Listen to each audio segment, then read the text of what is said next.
Do you hear me?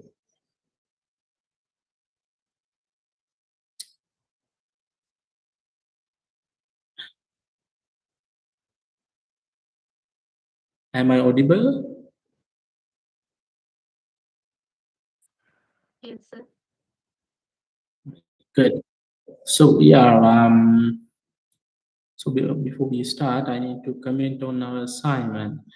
So in the middle of last week, I received some emails saying some people um, are still not registered for the course. So how many of you are not registered for this course yet? Um, you can put it in the chat.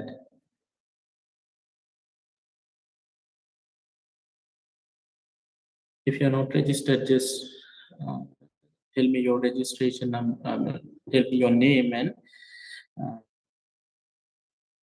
just tell me how many of you are not registered yet.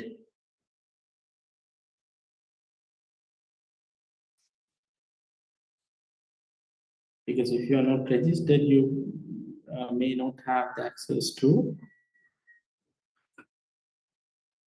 LMS page. In that case, you may not be able to submit the assignment. Um,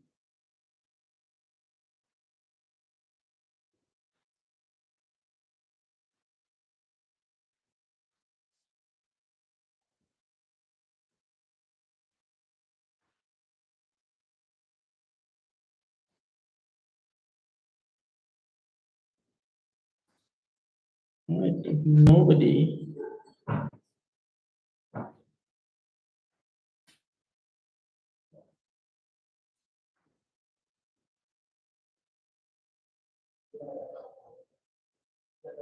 Okay, Gimhani. So you are registered, but you don't have the access to LMS and Nilmini. Okay, two of you are not registered. Nilmini, you have a registration number. So that means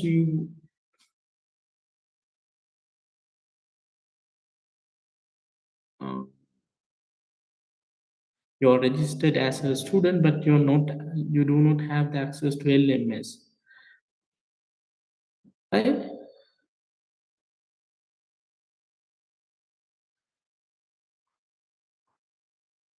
Okay. Anyway, I will write down your registration numbers and I will email the person. Okay, Nilmini. So you're registered and so you have a registration number, but the point is you don't have the access to LMS. Okay, I will let them know. Uh,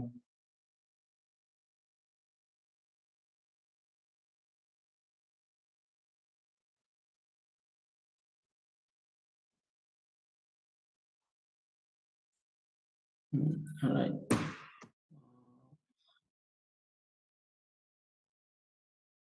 Okay, Nora. So three of you are not registered for the course yet. Okay. Um, anyway, I will email you all once I publish the assignment. Because at this point, we have spent more than a month on the course and we should have done some assignment few weeks ago. So there is no time to delay this. I'll post it immediately uh, as soon as I can. Uh, all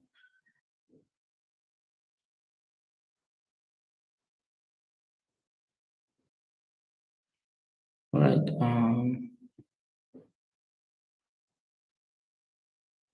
So let's move back to our discussion. Last time we talked about the chapter differentiation. Um, the motivation for for this topic is sometimes we want to find the tangent lines to curves.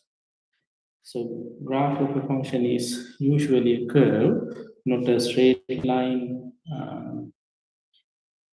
The best example would be a parabola. So we want to find the tangent line at a point because the tangent line gives us uh, how fast the function is changing at that point. Um, you should think of it as the velocity time graph. So for a velocity time graph, if the graph is a curve, at any point, the way of finding acceleration is to find how fast is the function changing at that point. How fast is function is changing is given by the slope of the tangent line. Slope is the rate of change of function at that point. So we talked about the tangent lines and we found a way to find the slope of the tangent line. So the problem with the tangent line is it goes to only a single point on the graph. It just touched the graph. So what we did was we took 2 points on the graph, then drew the secant line through those 2 points, and then we let those 2 points coincide.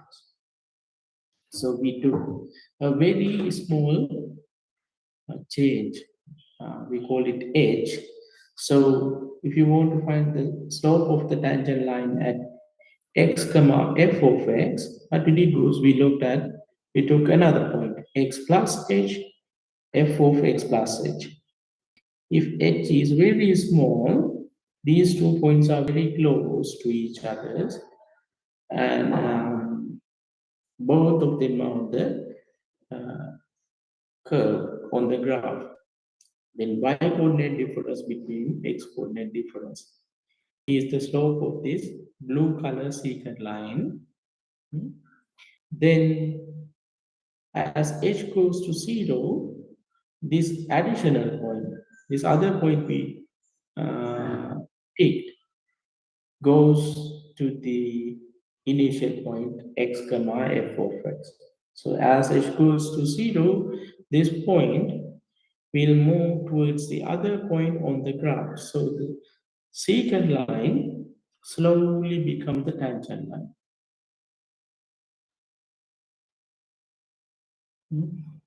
Then slope of the tangent line is the limit of the limit of the slope of the secant line as h goes to 0. So at the limit, secant line becomes tangent, and its slope of the secant line becomes slope of the tangent. Yes, so this is what we get, slope of the tangent. So we computed few examples, and we give this limit a special name. We call the derivative of the function. As the last example in last Tuesday's class, we computed the derivative of x squared. So derivative of the function is another function. If you remember, the derivative of x squared is 2x. So what this 2x does for us is, it computes the slope of the tangent line at any point. For example, if you want to find the slope of the tangent line at 5, comma 25, then you substitute x equal 5 into 2x. So at x equal 5, slope of the tangent line will be 10.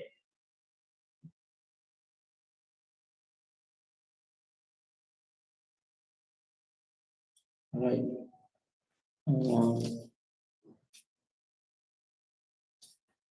So this quotient, y coordinate difference divided by x coordinate difference, usually we write it as f of x plus h minus f of x divided by h. This is called the difference quotient. Difference quotient is the slope of the secant line. Then limit of the difference quotient is the derivative. So you should keep these new words in your mind because I'll use them in our discussion, throughout our discussion, today, tomorrow, and for most of the next uh, 2 weeks also. So difference quotient, derivative, slope of secant lines, so slope of tangent lines, differentiation, right? So process of taking derivative is called differentiation. So when you are given a function, find the slope of tangent line at any point. That means computing the derivative. That process is called differentiation. Um, so if you look at the early history of calculus, early history of differentiation, Newton found this method when he was developing his celestial mechanics and mechanics. So to study mechanical systems, rate of change of things. So he needed this. For example, rate of change of distance is called the speed. Uh, Rate of change of speed is called acceleration.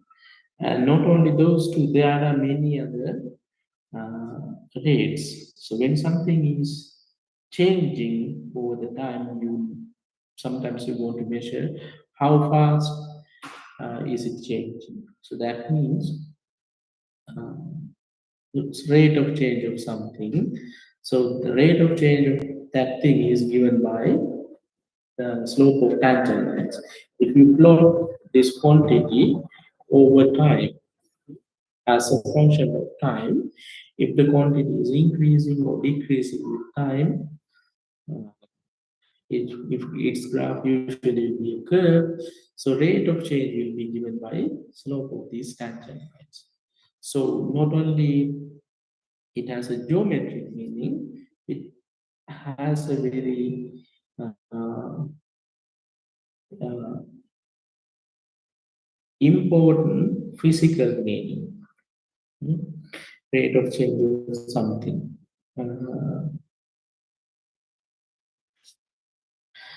Right. So let's do some computations. Just take a paper and make some computation.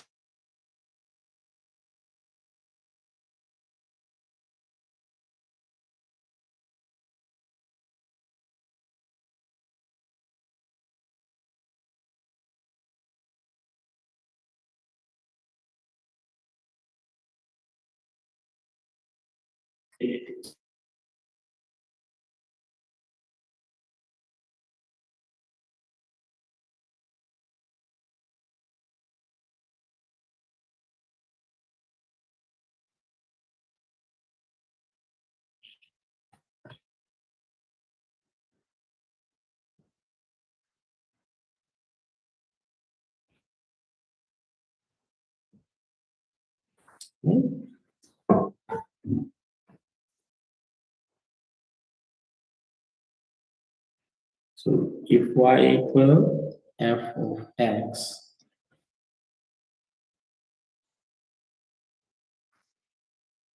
the graph of this curve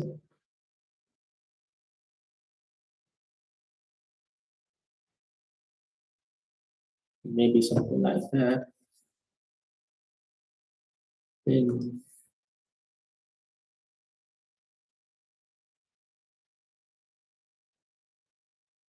um,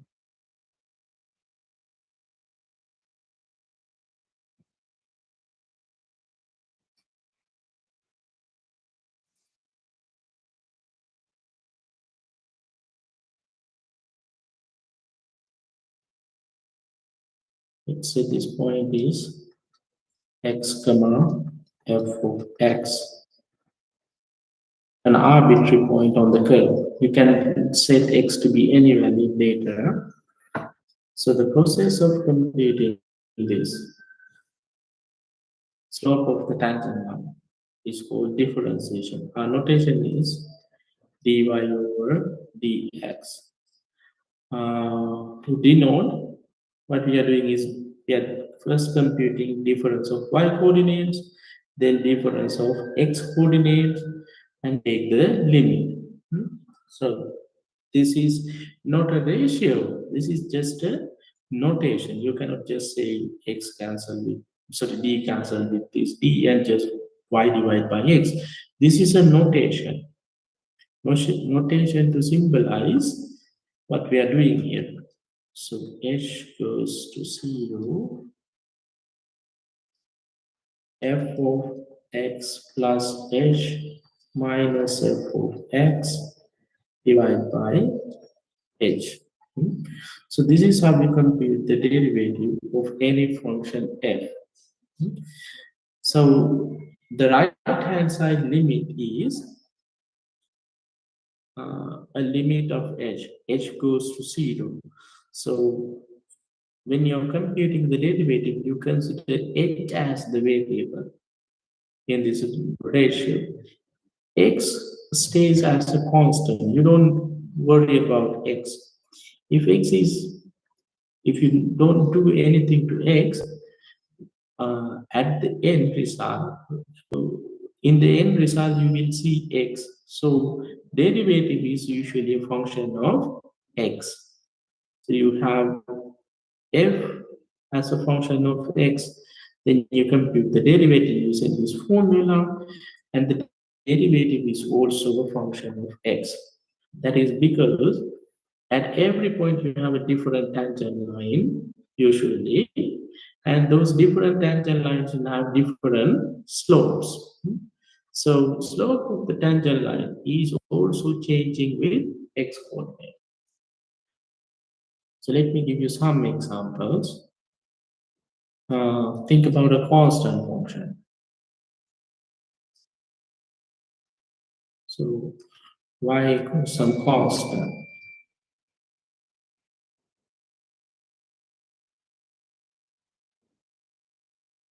If the y is a constant, so y equals some k. So at any point,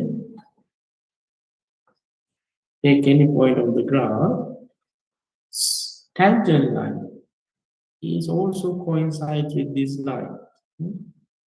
Tangent line also coincides with this line. So what is the slope of this tangent line? Can somebody tell me the slope of the tangent line to this curve? So tangent line is a horizontal line always. So what is the slope of this tangent line? It is 0. Very good. It is 0. So that means derivative of a constant function is always 0. It does not depend on the constant. The constant could be 0, 1, 2, 3, 5, whatever the number you want. The derivative is always 0. Let's think about another line, a general line, mx plus c. Now, because of the same reason, at any point, tangent line coincides with the line. What is the derivative, the slope of the tangent line? The derivative.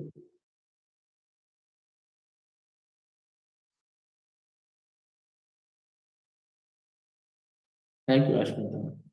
Derivative of the tangent line, so slope of the tangent line, or the derivative of this function is just n.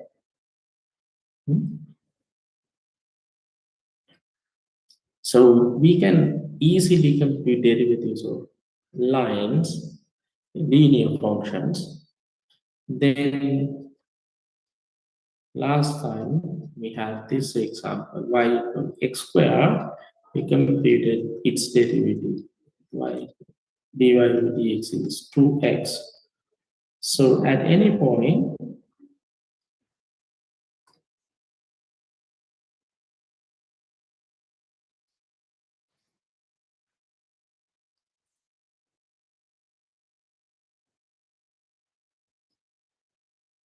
slope of the tangent line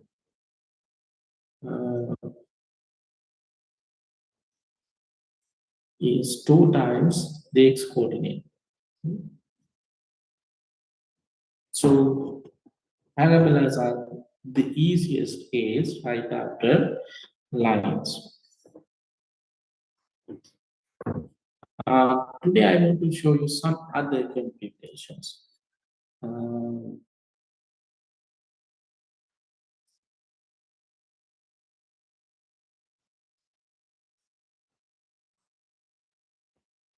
let's compute the derivative of 1 over x. Here, x can be any real number except 0.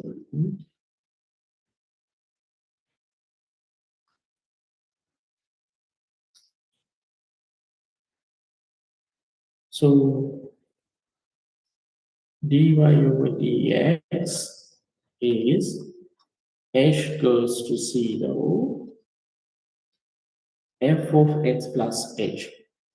So this is our f of x, and f of x plus h is take the same function, replace x by x plus h. So f of x plus h minus f of x divided by h. So in the numerator, we have difference of two quotients, and then we divide it by h. So first of all, we should simplify this. Because right now, the limit expression is quite complicated. Let's convert it to a single fraction, single rational function.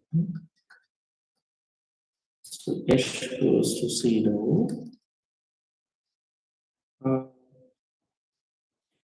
Let's cross multiply x minus x plus h.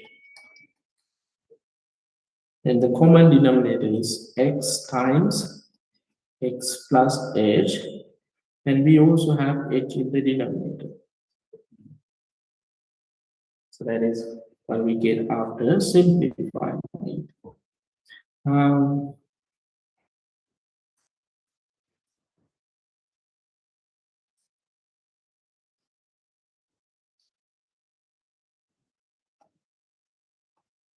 See, this x cancel with this x. And what you have is minus h. Minus h divided by, we also have another h, x plus h. Then we have one more cancellation. This h cancel with this guy. So negative 1 divided by x plus h. Now, the limit expression is not that complicated. That's it's significantly simplified.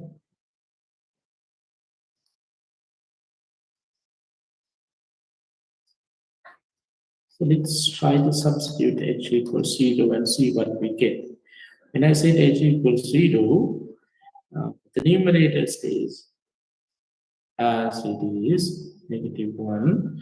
Then x times x plus 0. That means x times x. It's x squared. So negative 1 divided by x squared. Now that is a limit, honest real number in terms of x. So derivative is negative 1 over x squared.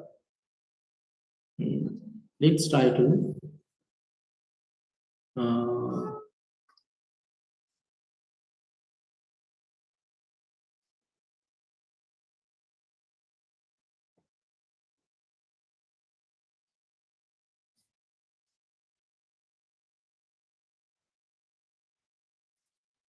Let's try to understand this geometrically.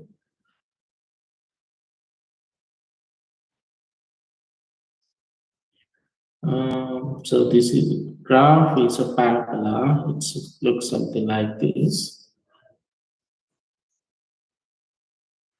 X-axis is a horizontal asymptote and y-axis is a vertical asymptote. At any point, the tangent line looks like this. So that means the angle between positive x-axis and the line is more than 90 degrees. We call them obtuse angles. So slope of the tangent line is always negative. No matter which branch you choose, slope of the tangent line is always negative. And we can also see it from this derivative. See, x square is always a positive number, even for negative x values, square is positive. Then you take the reciprocal and make it negative. So this derivative is always negative. Slope of the tangent line is negative always. If you want to compute the slope of the tangent line at, let's say, 1 comma 1, then x coordinate is 1, then you take this to substitute x equal 1 into this expression.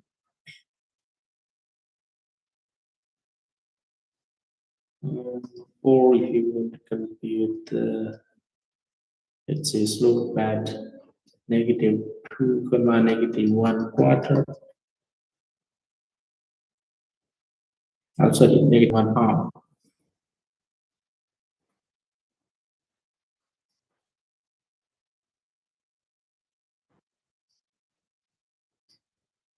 Yeah, reciprocal of negative 2 is negative 1 half. Then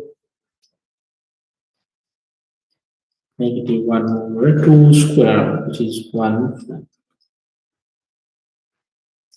So this formula, this derivative, allows you to compute the slope of the tangent line at any point of the curve. As long as this derivative is meaningful, you can compute the derivative at any point. So we have some examples: constant functions, linear functions. Then we had x square. The fourth example is 1 over x. Let me do some one more. Fifth example.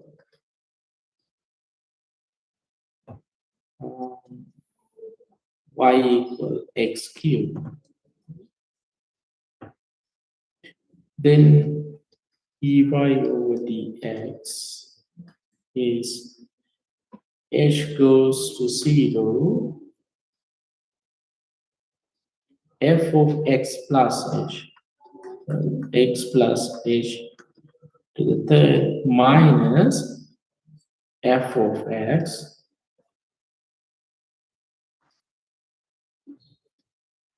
divided by h. Now let's simplify this. For this, you may need the expansion of f of x, sorry, x plus h to the third. So this is cube of the first term plus 3 times square and the second term, then 3 times x times second term square plus cube of the last term. So with that,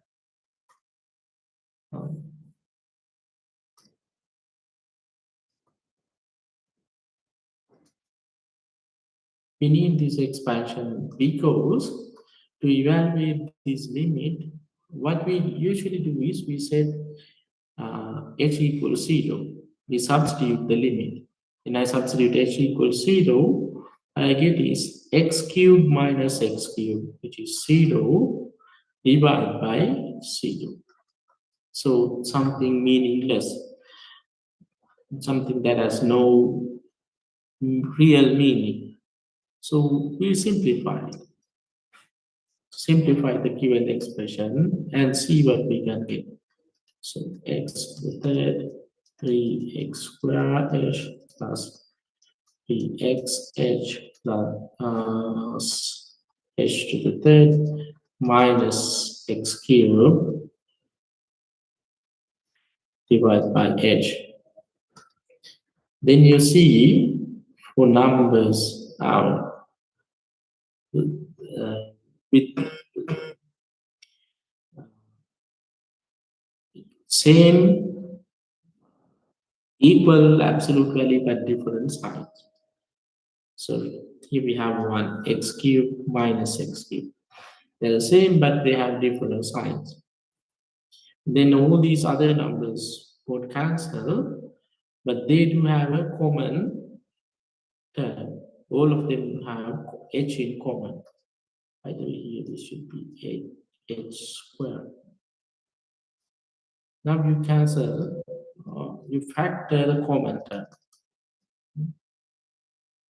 You can factor h, then you have 3x squared plus 3x h plus h squared divided by h. Again, we have a cancellation after this factorization.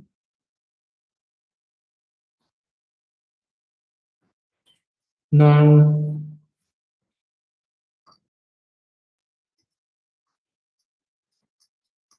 we don't have anything in the denominator. It will be just 1. So 3x squared plus 3xh plus h to the second.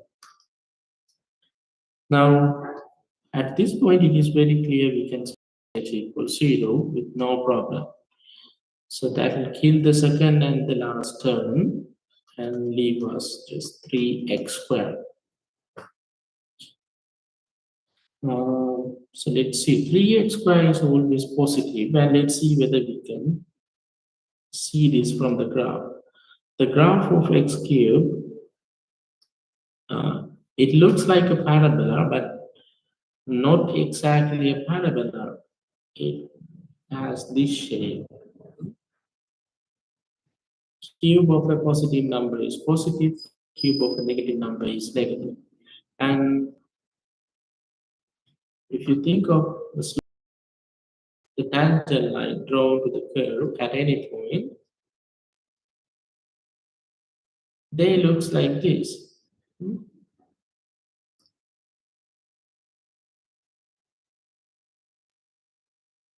So always the angle between those lines and positive x-axis is an accurate angle.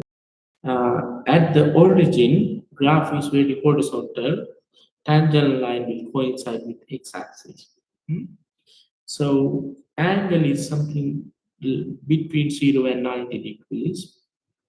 And for those angles, tangent value is positive.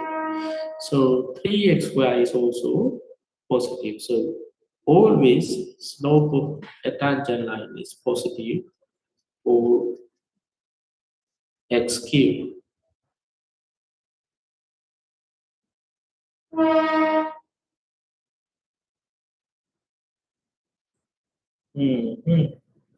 Right, we have 5 examples. And let's try to see whether we can learn something from all these examples. So if you look at the last two examples, one is x cubed, then one is x with a negative 1. 1 of x plus x to the negative first one. Then before that we had x squared, and even before that we had x. The slope of the tangent line to x is just 1. So let's see whether we can see a pattern for the derivative of x to the power n. for x, slope of the graph is a line, slope of the line is just 1. Then for x square, we got 2x. Then for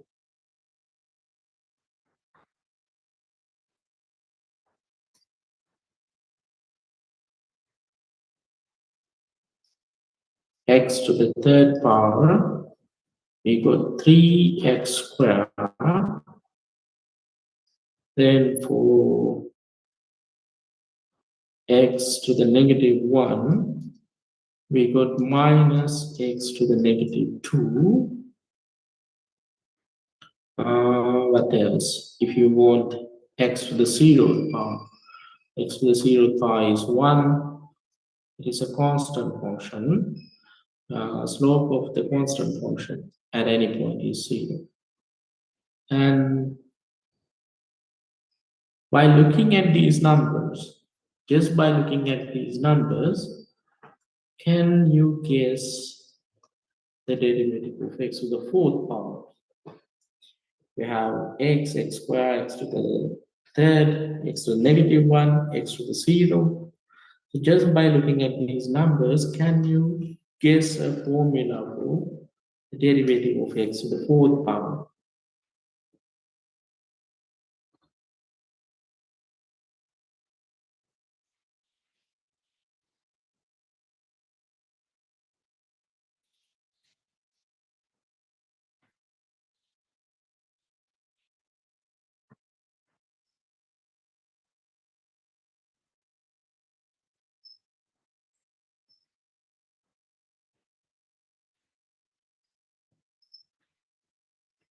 Very good. I'm receiving lots of answers.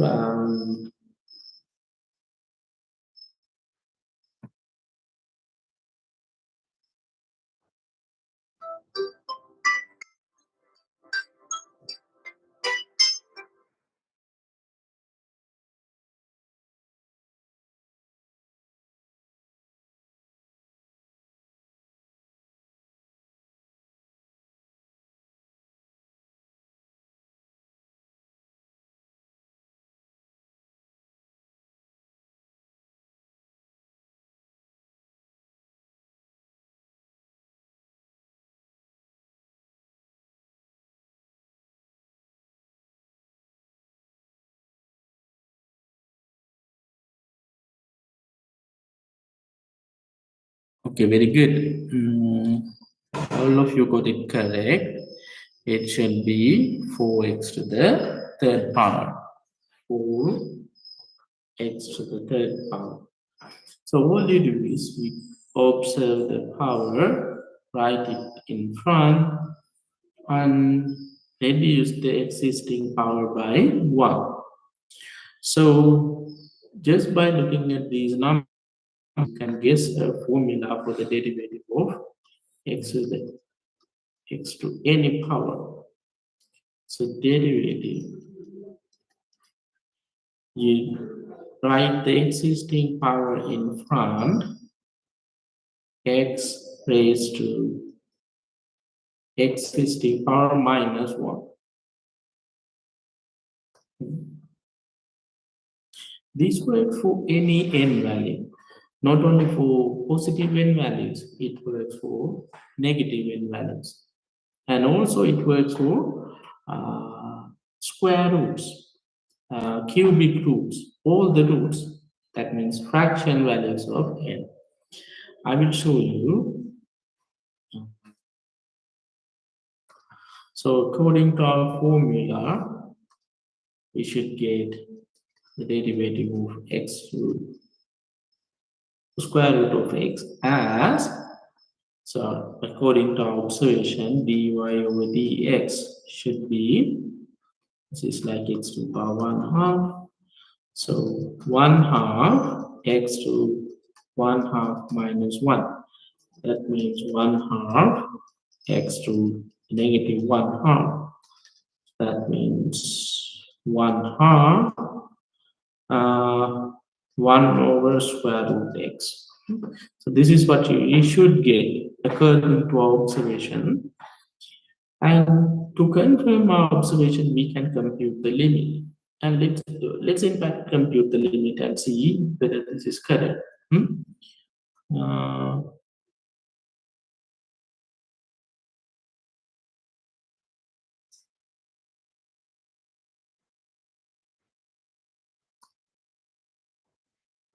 so let's take x to be square root of x and dy over dx. According to the definition, this is h goes to 0, uh, f of x plus h minus f of x divided by h. Very good. One of the things we learned in the limit class is for square roots, it is better to multiply by the conjugate. When you multiply by the conjugate, we need to multiply both numerator and denominator by the conjugate. So let's multiply numerator by the conjugate. When you multiply the numerator by the conjugate, I'll get the exact same expression with no square roots. So that is what they do.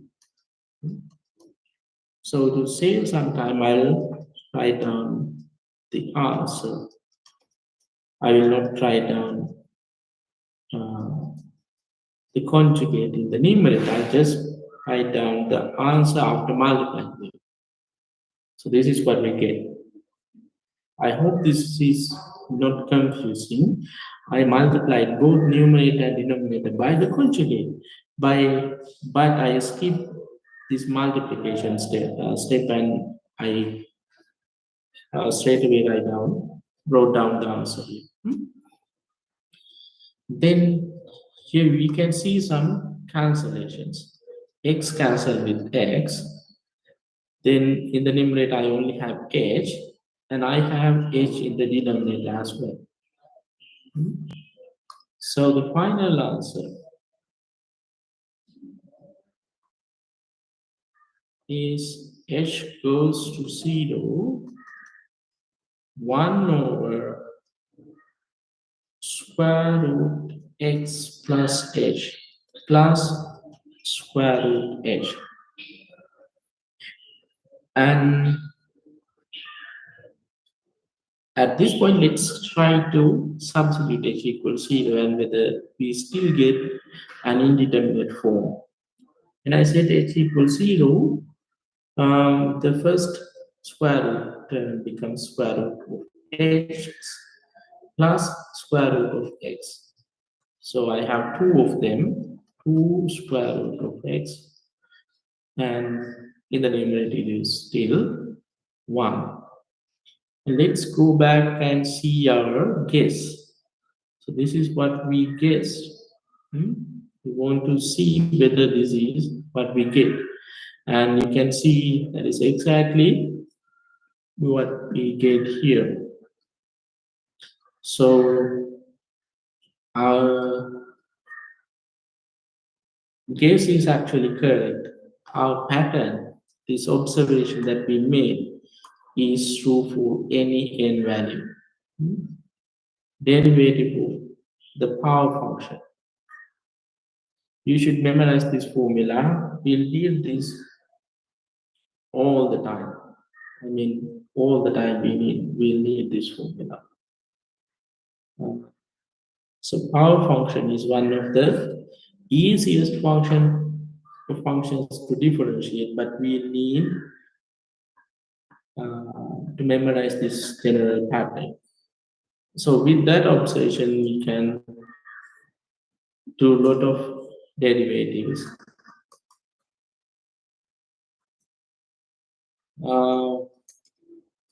X to the fifth. The derivative is very simple. Look at the exponent, bring it to the front, reduce it by 1. And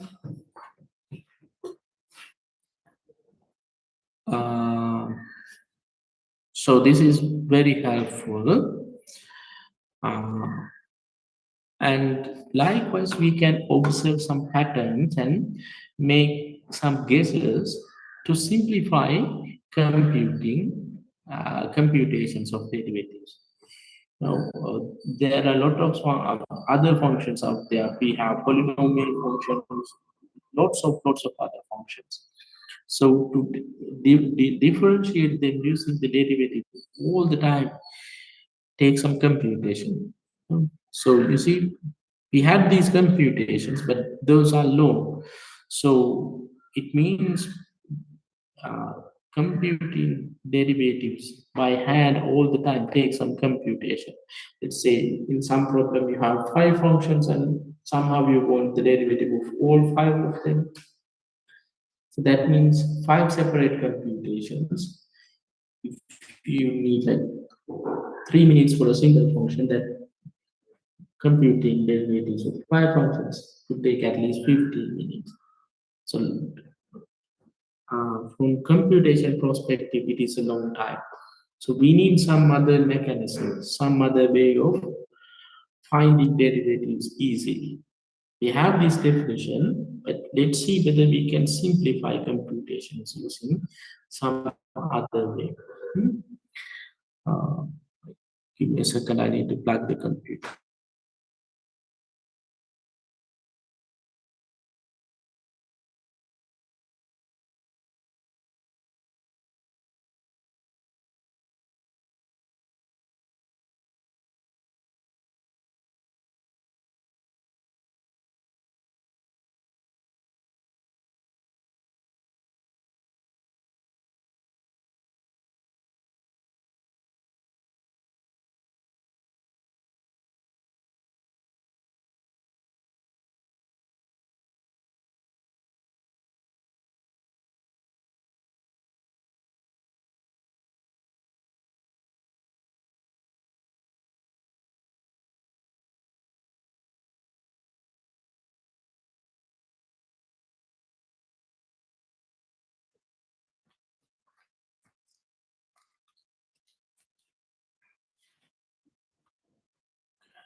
And we have some we can easily observe some other patterns too. For example, let's see. uh, Say I want the derivative of x square plus 3.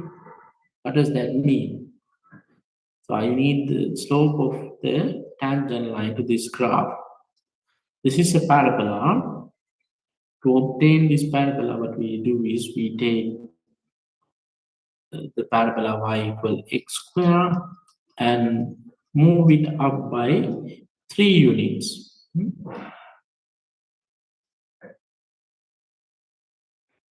Then we get this other parabola. But when I move this parabola up, at any point, slope of the tangent line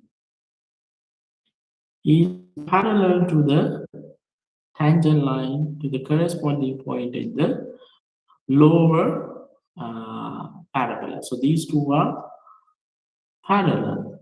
So therefore, they have the same uh, tangent line. So derivative slope of the tangent line to this parabola is same as slope of the tangent line to y equal x square. So adding a constant at the end do not change anything.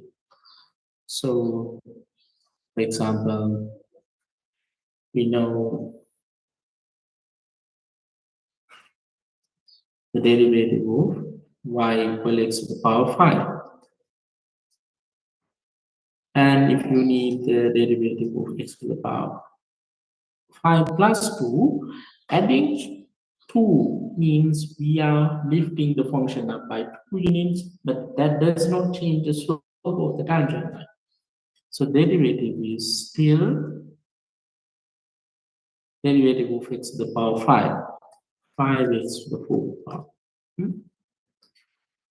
Yeah, so you see, there are some other simple patterns that we can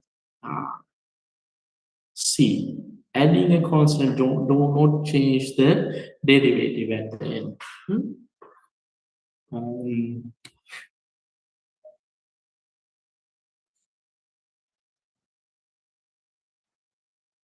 let's go back to our notes, and in the note you can see uh, it asks us to compute another derivative of 3x squared plus 2. And we know this adding 2 does not change anything. So let's take that and do the computation one more time. Because practicing things won't do us any harm. It'll help us to understand the computations. So I want to go through this computation. So h goes to 0, f of x plus h. So take this function, replace all the x terms by x plus h.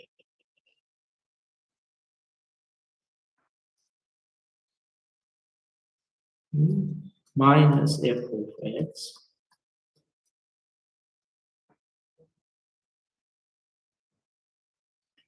divided by h.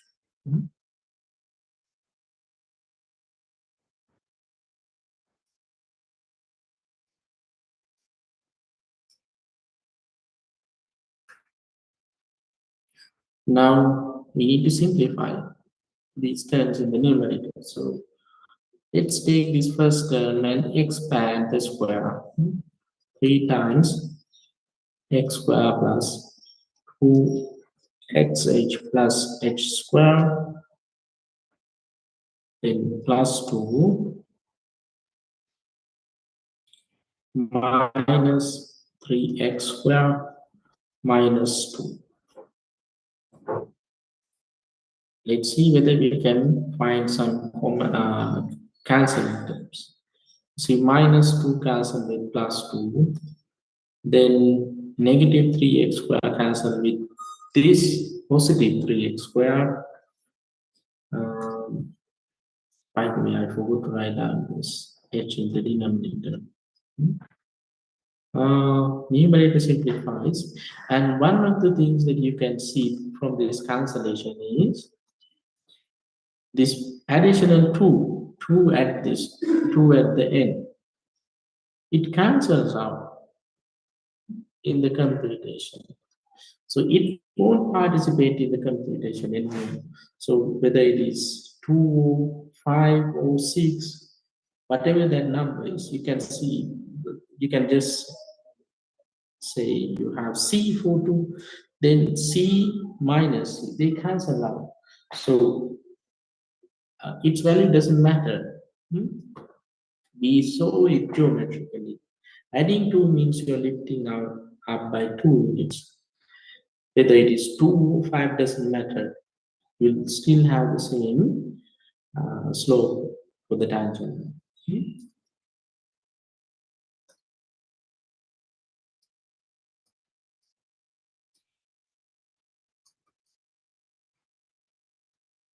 Then let's see, we have h in common, so 3h.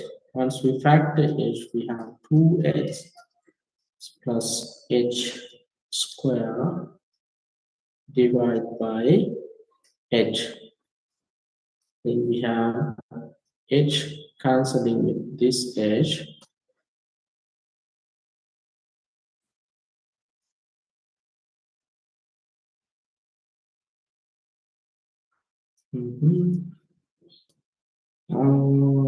Then h goes to 0, 2x plus h square.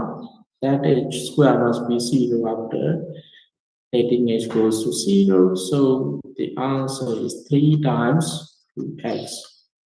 That is 6x. Derivative of x square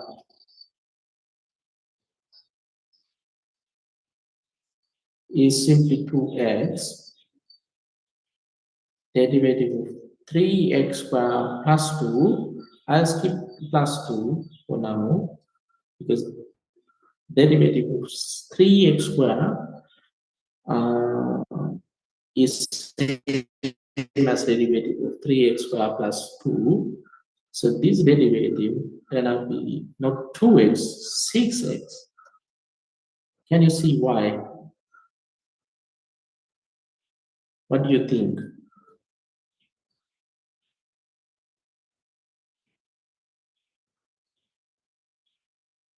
The reason is this coefficient. This coefficient, it has changed the derivative. Without 3, the expected answer is 2x. Now 6x means 3 times 2x. What happens is when you have a constant in front, the derivative is also get multiplied by that number. Hmm? So for example, if you want the derivative of,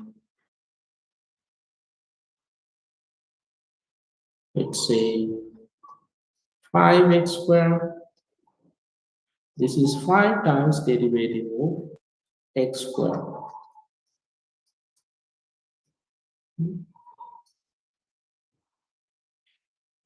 For example, let's say derivative of 7 squared plus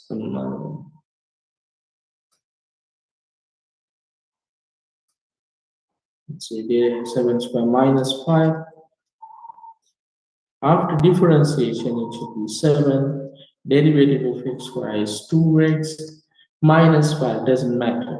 We take the graph and lower it by 5 units, so the derivative must be 14x. You see, multiplying by a constant in front doesn't change, does change the derivative. It multiplies the derivative by the same constant. So now we are in a position to write down these patterns in general. So you can go through these computations. Those are in your PDF files. You can go through. So I'll skip those computations.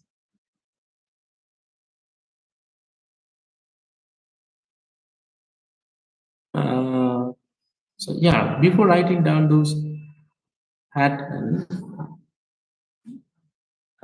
my notes present some other computations. So I will. So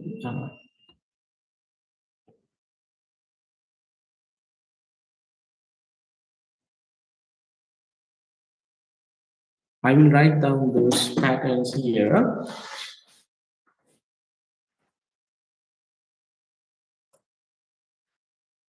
Suppose C is a constant.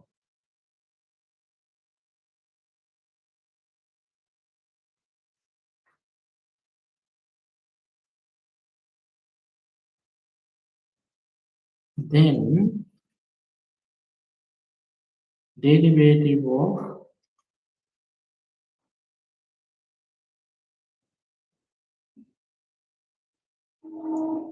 f of x plus c is same as derivative of f of x.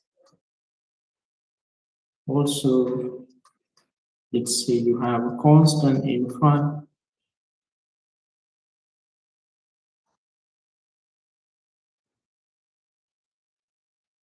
You can simply differentiate the function without worrying about the constant. Then multiply the derivative by the constant c. So this is what we observed. So we observed two patterns. We may need these patterns later.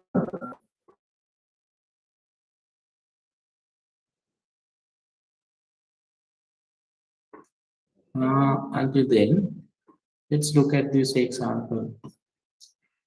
uh, in my notes. Do you all see notes? Example 4 in the note. Once we have, once we know how to compute derivatives, it's very, very useful, especially geometrical, because now we can find tangent lines, slope of tangent lines, therefore equations of tangent lines, the normal lines, equation of the normal line at a point.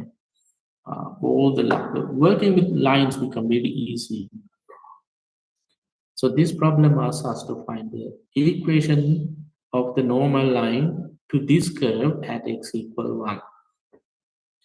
3x plus 1 square root. Let's do that computation. Let's keep the note in a side for the moment and look at this. We need the normal line at x equal 1.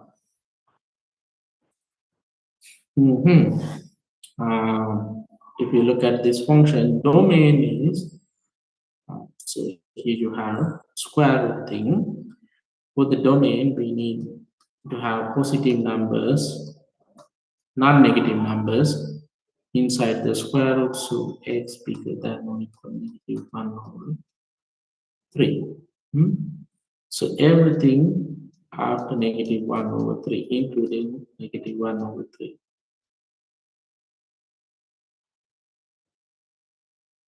So this is the domain. And x equal 1 is in this range, in the domain. So we are good to go.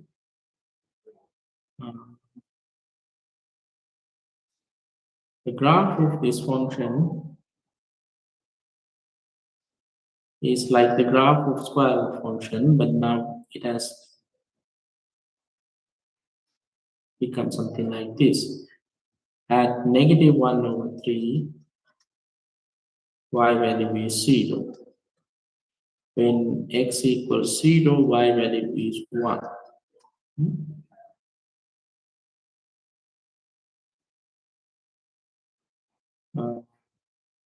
Right, that's how the graph looks like.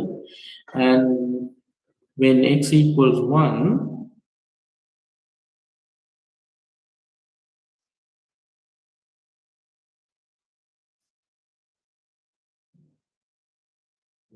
when x equals 1, y value is 3 times 1 plus 1 is 4, 2. So yeah, when x equals 1, y value is 2. At that point, you can draw a tangent line to the curve and also normal line to the curve. Normal line means line perpendicular to the tangent line. What they need is slope of this normal line.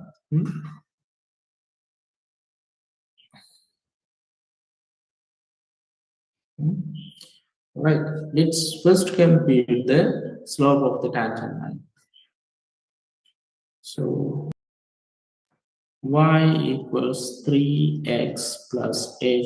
I said 3x plus 1, then square root. Then for the derivative, we need h.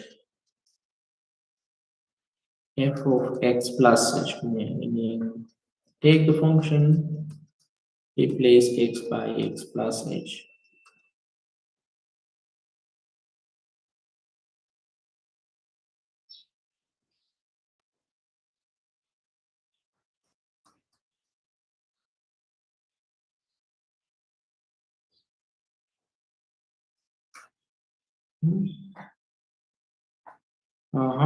Because of these square roots, we might need to multiply by the conjugate.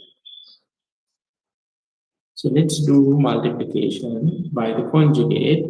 I will multiply both numerator and denominator by the conjugate. But as we saw earlier, we don't need to write explicitly the conjugate in the numerator, because once we multiply, we get exact same thing, but with no square roots. Hmm. But in the denominator, we'll have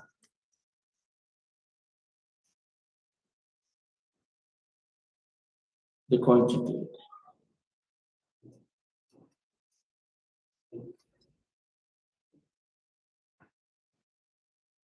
Now let's see for any look for any cancellations. 3x, 3x, minus plus 1. What else? If you are clever enough, you see now we have only 3h in the denominator, and we have h in the denominator. So this h also cancels with h in the denominator. So the final answer is h goes to 0, just 3 divided by 3 times x plus h plus 1 plus 3x plus 1.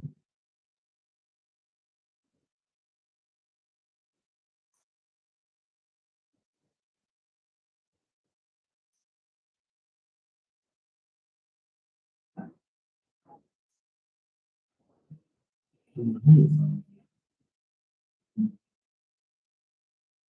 Now let's set h equal 0. We get 3 over 3x plus 1 square root and 2. This is quite close to the derivative of square root of x, but still this is not the exact same thing, but it's something very close to that. Uh, so this is our slope of tangent line function. So when x equals 1,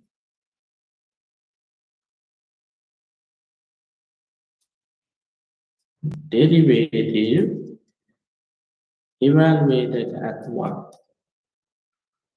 This is take the function and set x equals 1. So 3 plus 1. 3 plus 1 is 4. Square root 4 is 2. So this is 3 divided by 4.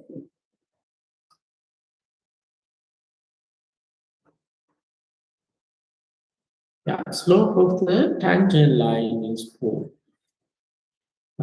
Now, so slope of the tangent line is 4. But what they're asking is the normal line. Now I need to find a way or find a relationship between the slope of these two lines. We have a nice one for these two. When two lines are perpendicular to each other, slope product of two slopes is -1. So M2 equals negative reciprocal of this other one.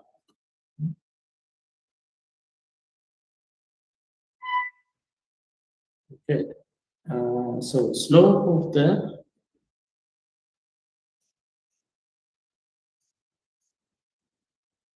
normal line at x equal 1.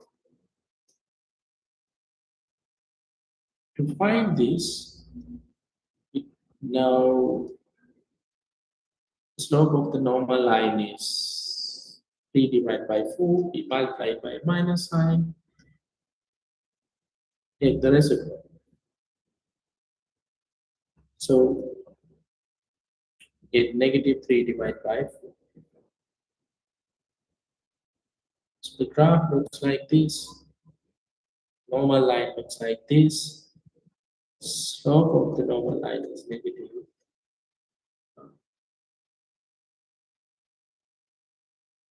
3 divided by 4.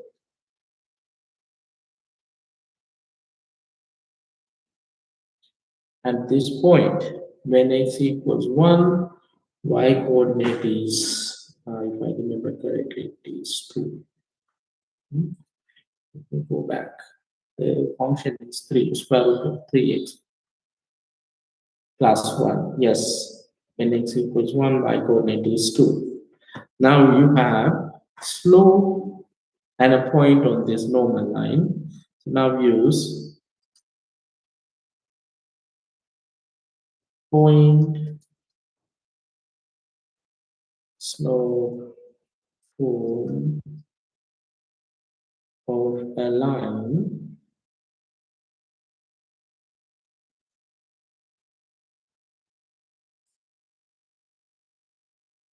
to find the equation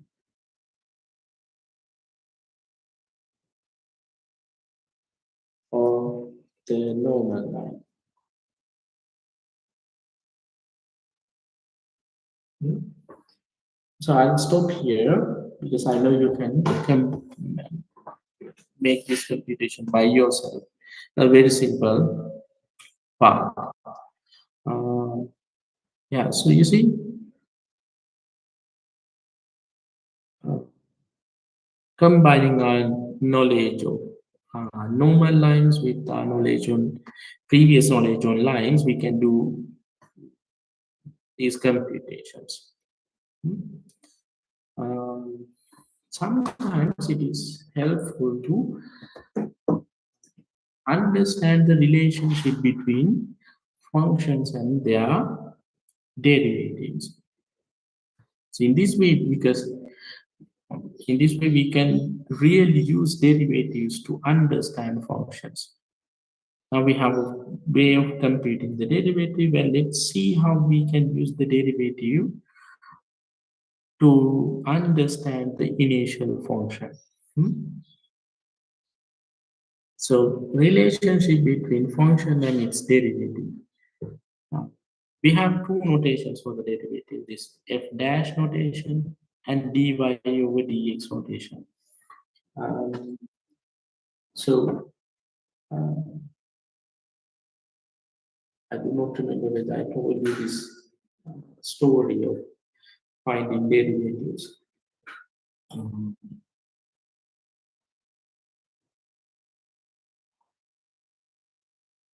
uh, so the Newton actually came up with these derivatives while he was developing uh, his motions of equations and solving those, which is equation of gravity, F equal ma, those kind of things. Then, but he did not reveal it to other people. He kept it for himself. He tried to develop as much as he could at that time. But sometimes later, a German mathematician called Leibniz, he also came up with the same method for computing derivatives. He was not doing mechanics, he was not doing physics, he was doing it for mathematics. He was developing this to understand graphs of functions, how functions behave, those are the kind of things. So this f dash notation is Newton's notation. F dash for the derivative. This dy over dx notation is the Leibniz notation. So Leibniz came up with this idea. He saw it is useful, and he thought this would be useful for other people too.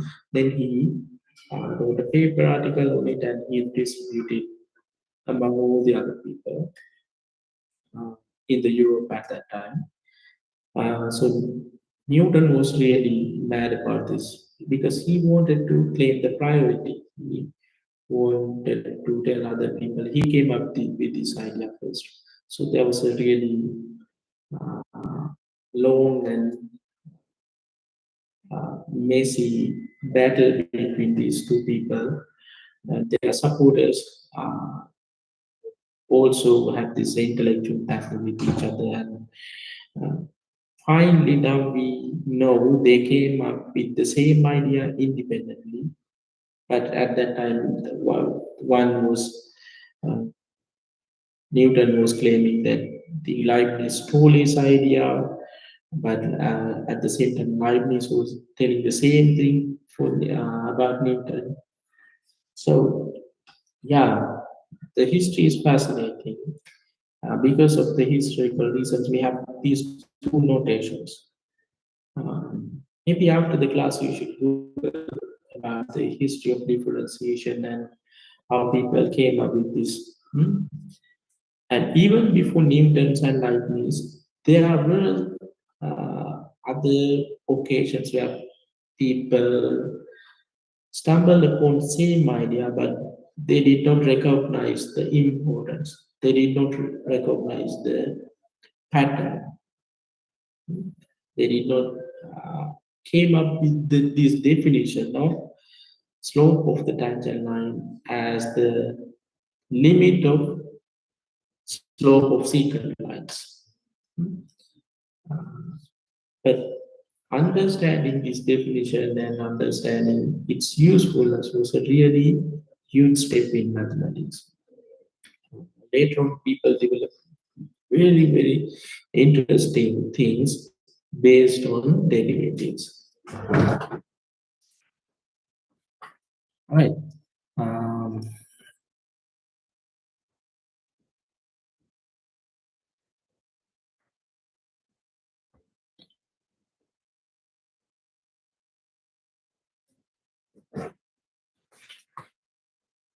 all right. Now, imagine a graph of a function.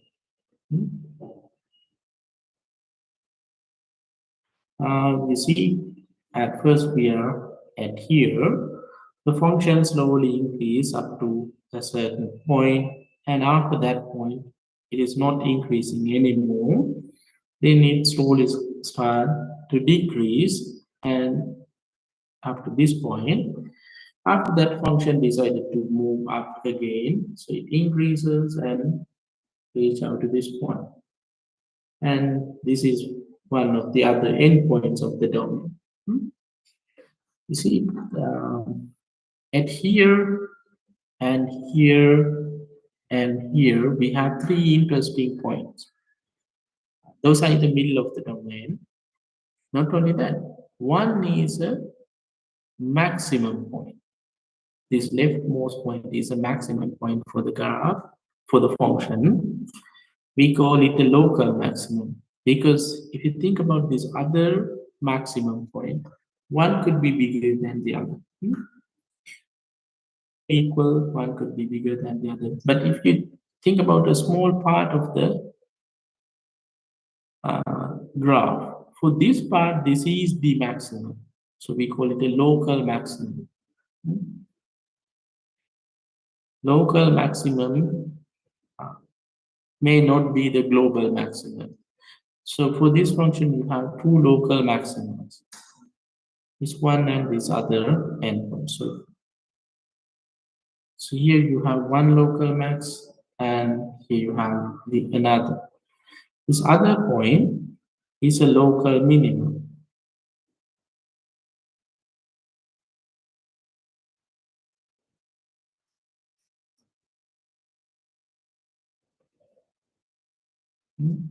Because for this uh, region, or maybe you could make it larger, that is, this point is the minimum point. And at this local maximum and local minimum points, something really interesting happens. You think about the tangent line to the graph at that point. It is horizontal. This is a really important observation. So here, tangent line is flat. The same thing happens for other two points.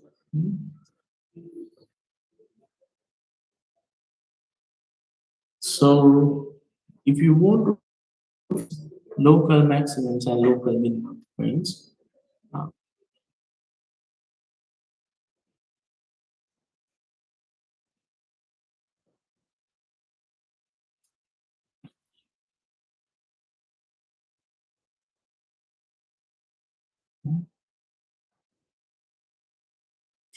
again, these endpoints,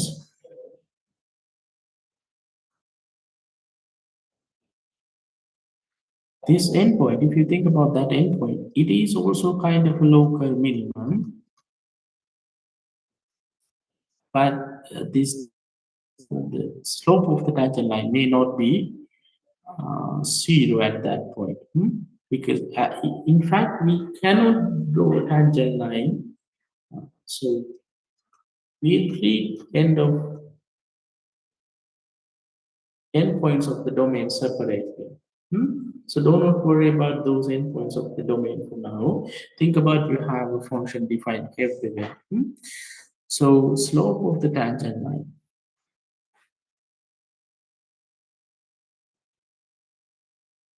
So let's say derivative slope of the tangent line equals 0 means it implies that the corresponding point is a local maximum or a minimum. So how can we use this? For example, let's say you have graph of x square, derivative is 2x, derivative is 2x, 2x 0 only when x equals 0. So x equals 0 is a local maximum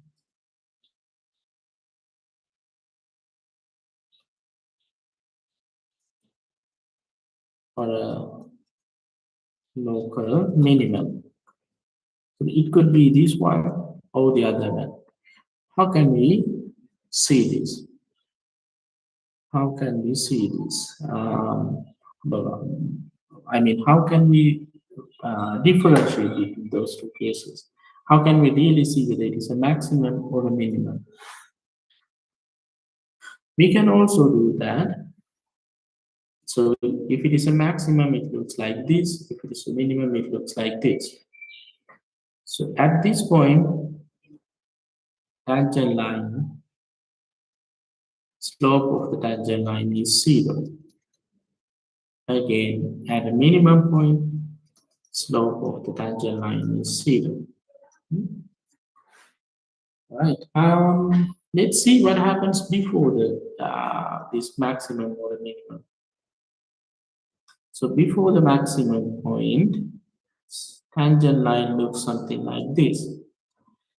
So angle between this tangent line and positive x-axis is an acute angle.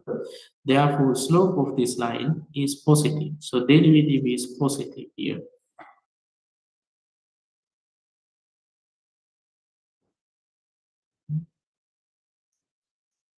Oh, sorry. Bigger than 0. Likewise, after the maximum point, derivative of the tangent line is negative in this case. Negative. This is not the case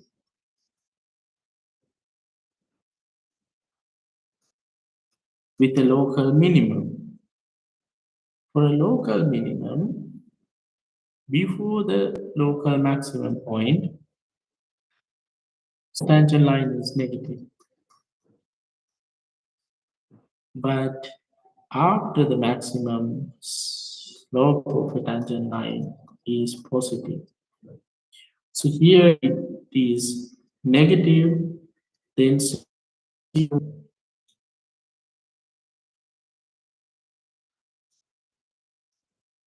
then positive. Here it is, sorry, positive zero, negative.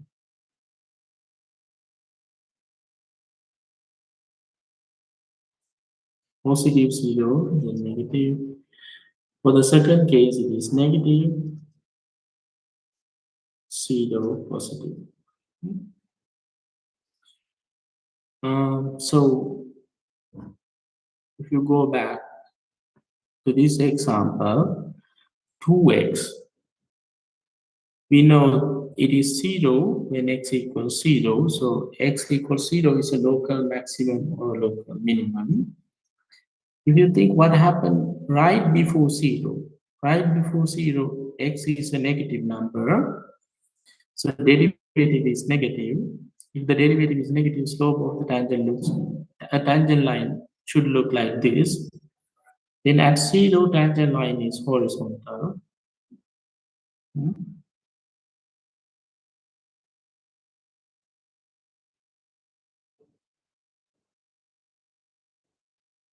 Then after that, after 0, x values are positive. So 2x is positive. So slope of the tangent line is positive.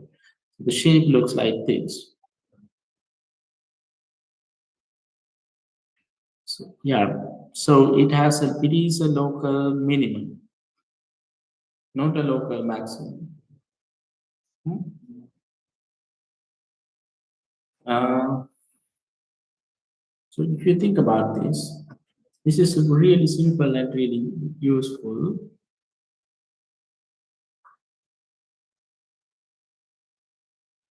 So over here, if I pick a point, derivative is positive because imagine a tangent line and its slope. Right here, derivative is 0. Over here, derivative is negative. Then at this point, derivative is 0. Then after that, derivative is positive.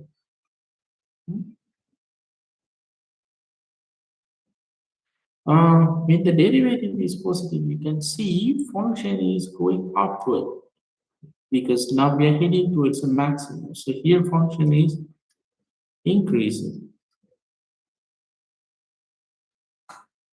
Then we hit a local max. After that, we are decreasing.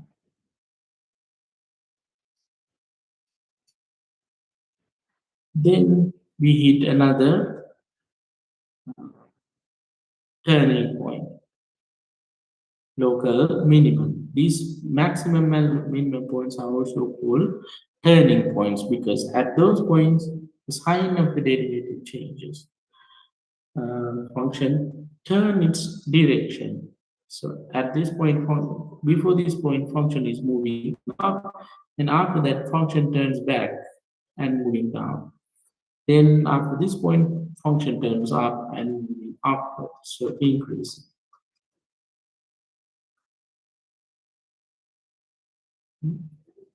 So if the derivative is positive, function is increasing. Likewise, if the derivative is negative, function is decreasing. So before local minimum, function was increasing. Therefore, the derivative is positive. At the local maximum, derivative is 0. And before local minimum, function is decreasing, and after that, function is increasing.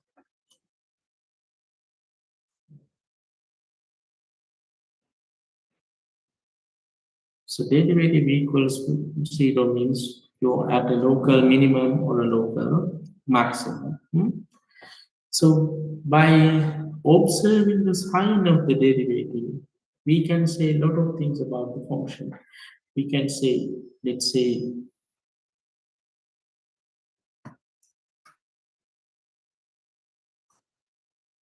suppose uh, I don't know that let's say derivative of a function is hmm,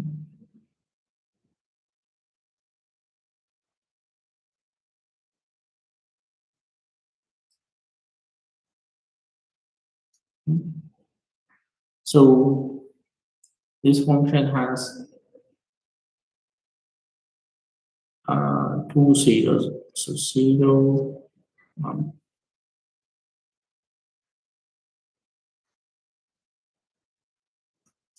So for a very large negative number, both of these two terms are negative.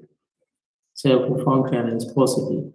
At 0, function is 0, and at 5, function is 5. Something for a number between 0 and 5, let's say 3. This is positive, and this other term is negative. Hmm. After 5, both are again positive. You see, from the perspective, if this is the derivative, derivative is positive means function is increasing. Then derivative equals 0 means a turning point.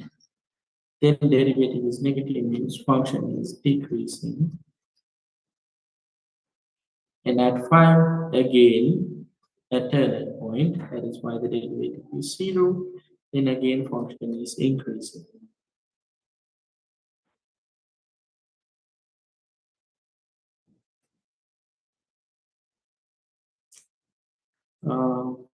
So if I sketch the shape of the graph, so here function is increasing, it should look something like this. Derivative positive means positive slope.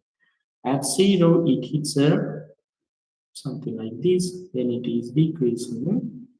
At 5, it hits another local turning point, local minimum according to this. Then function is again increasing. Hmm. You see, with even without knowing the function, just by looking at the derivative, I can say shape of the graph. It is increasing, it is decreasing, and where is local turning points.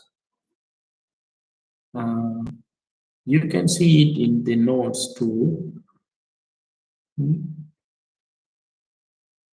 So look at this. So if you have graph, so in this picture you can see graph of a function, and it has a maximum at x equals 2. Before 2, function is increasing, therefore graph is rising, and therefore slope of the tangent line is positive, derivative is positive. And at the maximum, graph is flat, derivative is 0, slope of the tangent line is 0. After that, graph is falling down, function is decreasing, slope of the tangent line is negative. So you see, the increasing and decreasing nature of the function has a relationship with the derivative. You can see it further from this graph. Before negative 2, function is increasing, therefore derivative is positive. Between negative 2 and positive 2, function is decreasing. At 2, you have a local minimum. After that, function is increasing. So, depending the sign of the derivative, we can say the function is increasing or not.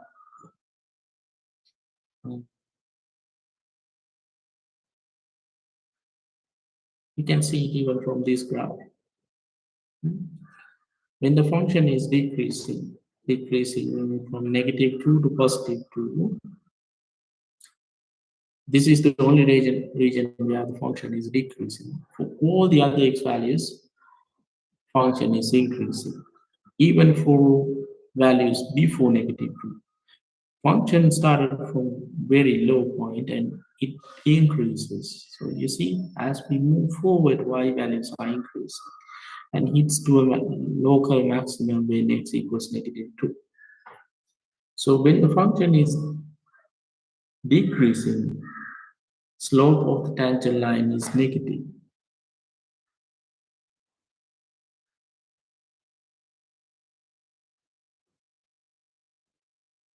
When the slope of a tangent line is 0, we reach to a local minimum or a maximum. Those are called the turning points.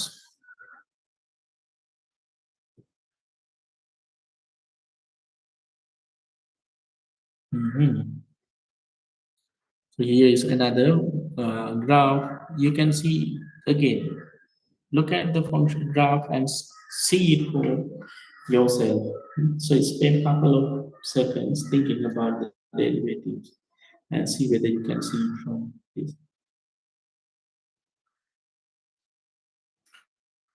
Before -2, function was decreasing, y values was decreasing. And after 2, function increases and somewhere close to 0, yeah, up to this point function was increasing. Then it start decreasing once again. It decreases up to +2. And after 2, it start increasing once again.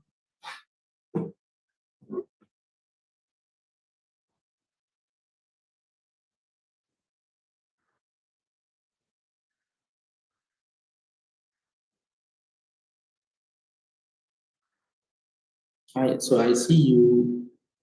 um, I think you can see the pattern. So sign of the derivative and increases or decreases of increasing nature, I should say.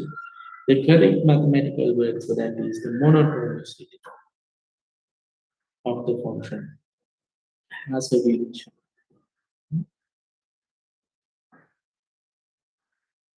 Uh,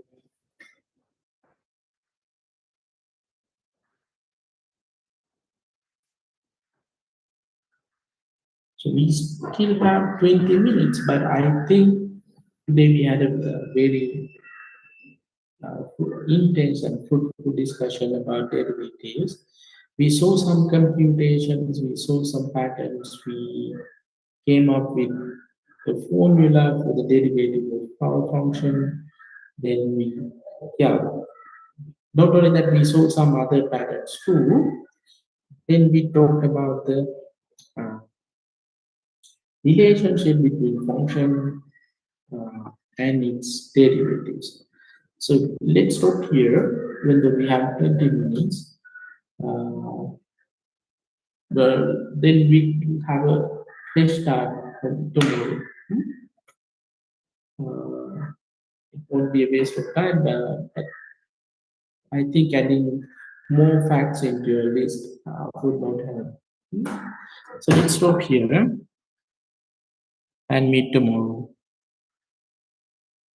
Yes, yes. So I now I know who are not registered for the course, so I will email them.